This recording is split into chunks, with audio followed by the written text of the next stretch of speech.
Over 5,000 years ago, long before there was any modern machinery or written language, a community came together to build something that leaves us all in quiet wonder still to this very day.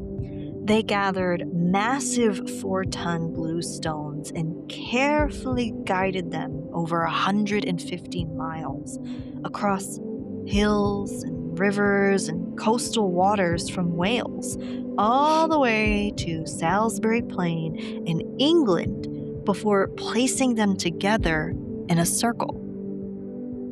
Welcome to Beyond the Spiritual Nexus, your cosmic connection.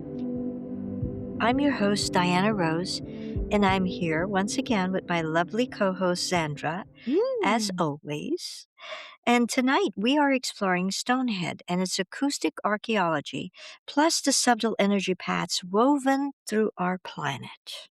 It's me, Xandra, and welcome to Cosmic Monday, where we like to talk about all things mystical, magical, and supernatural. So, what I actually find so interesting about Stonehenge is how our understanding of it is shifting and it grows over time. For years, people viewed Stonehenge as something very simple, like a resting place or a seasonal sun calendar, even. But recent acoustic research and geological surveys show us something much deeper, something much more aligned with the natural world than we initially thought. And these stones were arranged to shape sound and connect naturally with the earth. And that, my friends, is precisely what we want to introduce to you tonight. We are going to take a look at real acoustic discoveries, traditional ley line mapping, and the ways that sound and stone can help us feel more present and grounded.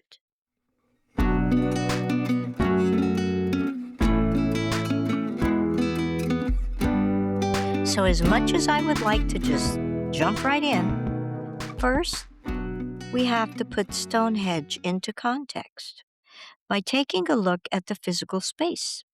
So, over the last decade, we've seen so many fascinating articles shape the mystery of Stonehenge.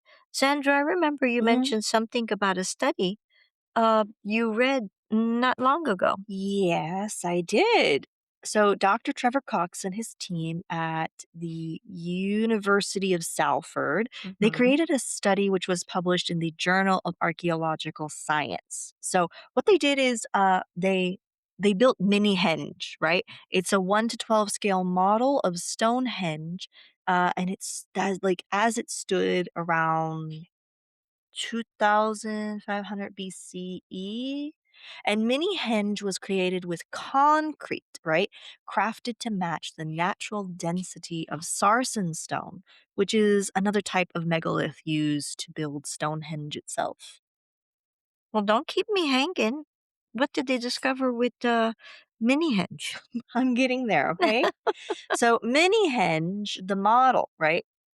It helped them discover that when sound was made inside this circle, Mhm. the tall outer stones, they created kind of like a halo effect almost, right?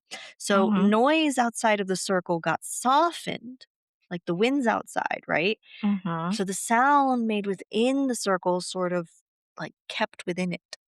Ah, so what you're saying is that Dr. Cox and his team discovered that if you were standing inside the circle, anything spoken in that space would be clear and resonant. Hmm.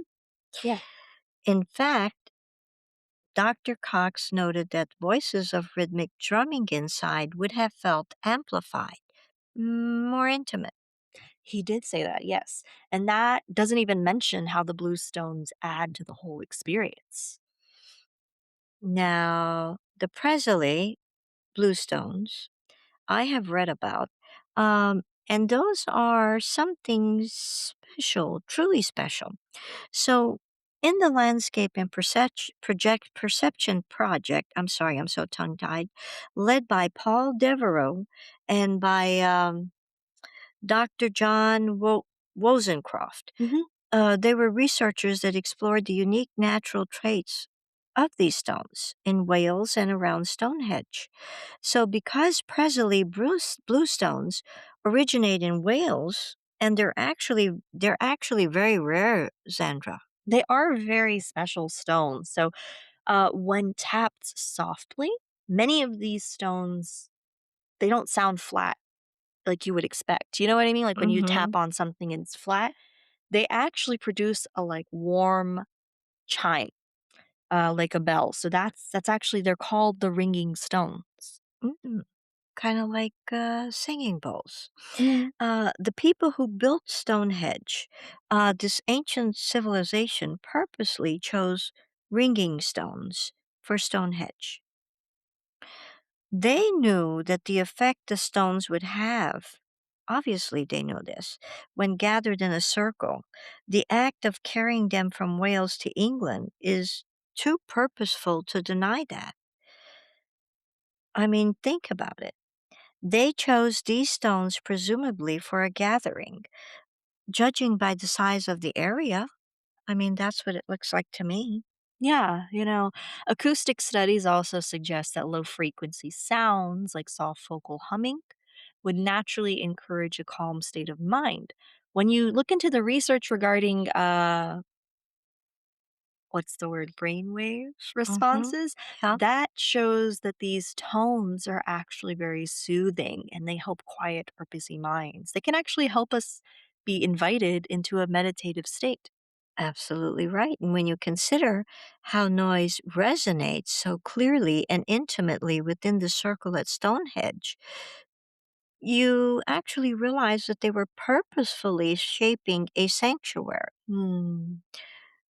They hauled these rare, important stones across the land to create a physical stone room designed to help people feel present, peaceful, and connected through frequency, through sound frequencies, Andra. Hmm. Now, that brings us another aspect that's worth exploring with Stonehenge. Its landscape, the landscape itself, and the way it intersects with ley lines and Earth energy grids. So, if I'm not mistaken, you're talking about Alfred Watkins' book, The Old Straight Track, Yes, I am. which, yeah, he wrote that after exploring the countryside and he noticed that historical paths and standing stones and even old churches all seem to align in a well aligned, right? Yes, you're right. And in my opinion, it's a wonderful way to view the land because when we look at geology, there's always a story that complements it. Yeah, I do see what you mean. Historic paths tend to follow natural landscape features like underground springs and geological fault lines and even natural currents flowing through soil. Now, you may actually know this, but Stonehenge sits naturally along these subtle landscape corridors, including the St. Michael line that weaves through places like Avebury and Glastonbury. Yeah, mapping isn't an ancient practice, and there's people doing it right now, obviously.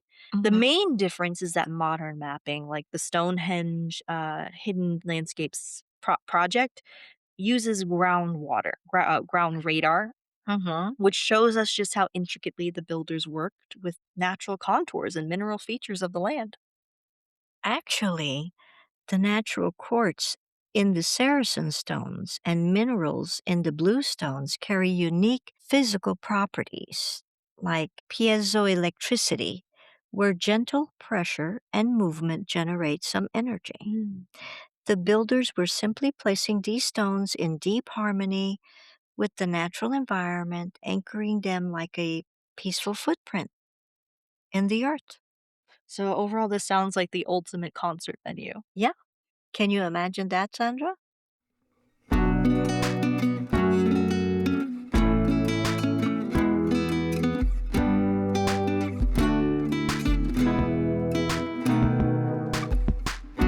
Well, everyone, we're closing the book on Stonehenge and looking up to the sky for cosmic currents. Now, Xandra, as we look at the natural rhythms around us for this week of August 10th through the 16th, there is a major shift in the planetary landscape that's inviting us to align and root ourselves.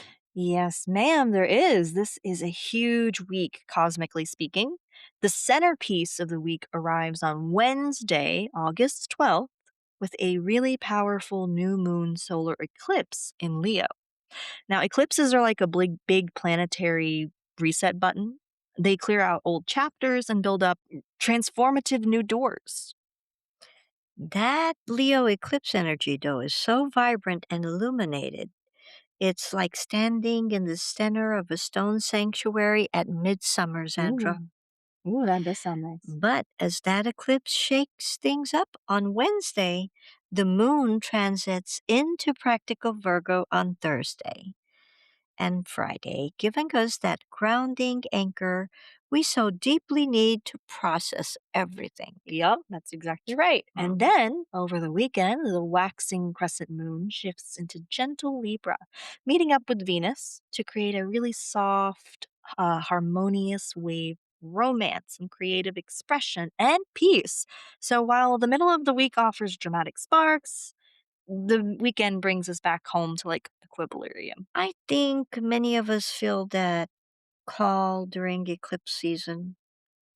And in our busy days, near all the lights and the glares from our screens, our Mhm. bodies, they naturally crave a chance to rest and restore themselves amidst these big cosmic shifts. That's just your body reminding you to take a breath. Mhm. Taking a time to step outside helps us reconnect with the Earth's natural background rhythms, like the soothing Schumann resonance, especially when celestial energy feels intense. So, what's a nice practical way to practice this grounding during such an eventful week, Sandra? Just keep it simple and inviting. Spend a few minutes walking barefoot on the grass and keep a natural stone on your desk, or even take a few quiet moments to listen to some, tunes while resting. It's a Mhm. gentle way to stay calm and rooted. There's so much going on. Everybody's so busy these days, and there's a lot of cosmic energy this week.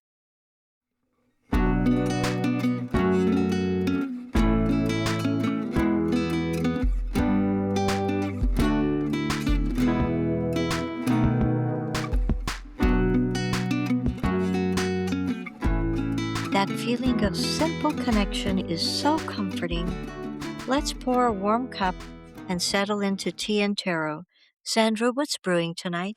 Well, tonight I've got us Hmm. a really comforting blend, hopefully, of Hmm. nettle leaf and rosemary. Oh. So, nettle is really rich and it's earthy and it's grounding. It's got a lot of minerals in there. So, it's got a lot of earth magic in there. And rosemary offers this really bright and refreshing aroma, which hopefully will Mm. have clarity and focus going This through is you. so delicious, Sandra. I love it. Well, you're very welcome. Mm. Thank you. Hmm. So, as I shuffle, I'm going to focus on stability, clarity, and steady growth. Wow, Sandra, look at the beautiful cards that just joined us. The Mm. sun is paired with the Four of Pentacles. That's a really practical pair. Now, let's talk Mhm. about the sun first. It's the 19th card in the major arcana. Mhm. And in traditional tarot, it represents pure vitality, illumination, and joy, and awareness. All these Mhm. things that you would associate with something as bright as the sun.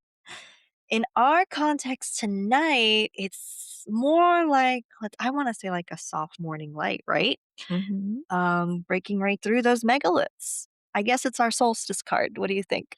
I agree, So totally. it radiates truth and optimism and an unclouded Mhm. vision and reminds us that clarity is always present when we clear away the mental noise. Exactly. It invites us to step into our natural warmth without overcomplicating things. Mm. And then we have the Four of Pentacles, which anchors that radiant solar energy right down into the material realm. So, in traditional readings, this card speaks of stability, personal boundaries, security, holding on to your core assets, both energetically and materially. Yeah.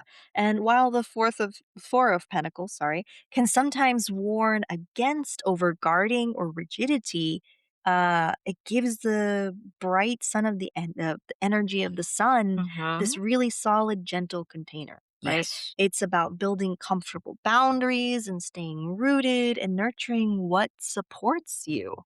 It reminds us that spiritual growth feels best when anchored into a practical, well cared for daily routine. So, when you put them together, the sun brings the vitality and inspiration, while the Four of Pentacles gives you the structure to safely hold that energy so you don't burn out.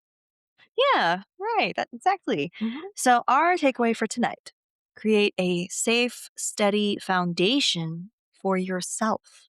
Nourish your physical well being, enjoy your quiet rituals, and hold your energy with care. Well, everyone, that's all the time we have for today. We just want to remind you your story isn't just the chaos of daily modern life. As you work your way through the modern Earth grid, it's also your own frequency, attuned to the Earth at this very moment, resonating within your own circle of family and loved ones, actively echoing throughout every choice you make tomorrow and beyond. So stop looking for shortcuts to alignment. You are the alignment. The universe is made of sound, and you are in constant communication with it every time you speak or produce sound. Thank you for stepping into the Nexus with us tonight. If this episode resonated with you, make sure to leave us a review, share it on your stories and tag us, or maybe just share it with a friend who appreciates a little bit of history and And a a little little bit bit of of magic. But before you go, we just want to let you know our favorite part of the show is building a community, a literal nexus, if you will. And that means bringing your voices onto the show. So, if you have a personal story about feeling the energy of the earth, a mysterious encounter with the supernatural, or a wild spiritual experience you're itching to talk about, we want to hear from you. If Mhm. you've got questions about tarot, astrology, or frequency work, well, we also want to hear from you. You can send us your stories, experiences, questions, or even a short voice note to hello@spiritualnexuspodcast.com. That's hello@spiritualnexuspodcast.com. You can also contact myself or Xandra on Instagram. We are The Spiritual Nexus over there. Also, you can check us out at thespiritualnexuspodcast.com. So we want to thank you again for stepping into the Nexus with us. We will see you next week on Cosmic Monday. So, until next time, keep your connection resonant, protect your peace, stay grounded, and take care of each other. Peace out, everybody.